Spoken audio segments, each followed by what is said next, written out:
Drugs विषय तर गेल्या 15 दिवसात आला नाही.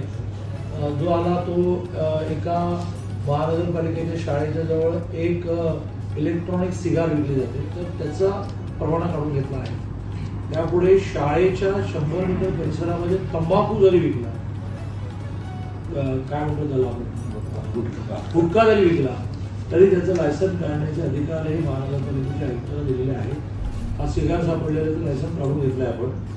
त्यामुळे आता आपला प्रयत्न असा आहे की ड्रग्ज विषयामध्ये कंट्रोल म्हणून सांगली वेगळ्या विषयामध्ये जसं एक मॉडेल म्हणून उभं राहिलं, शाळांमध्ये मॉडेल उभं राहिलं, प्राथमिक आरोग्यामध्ये मॉडेल उभं राहिलं, आता उद्योगामध्ये मॉडेल उभं राहिलं, तसं ड्रग्ज या विषयामध्ये एक मॉडेल उभं राहावं यासाठी एका बाजूने प्रबोधन, दुसऱ्या बाजूने छापे आणि तिसऱ्या बाजूने सापडलेल्यांना नीट शिक्षा होईल यासाठी टीमवर्क.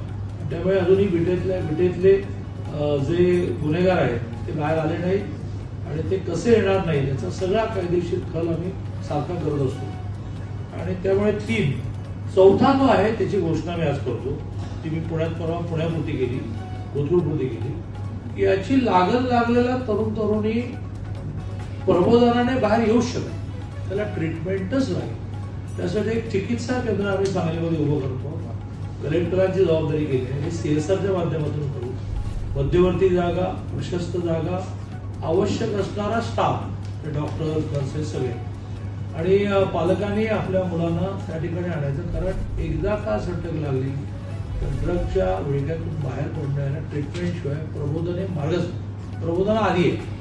असे 3 मार्ग चालले होते, आपण चौथा जोडला. महिन्याभरात त्याचं क्लिनिक आपण या ठिकाणी सुरू करू. खानापूर तालुक्यातील एकमेव सर्वसमावेशक हक्काचं न्यूज चॅनल विटा लाईव्ह न्यूज चॅनल.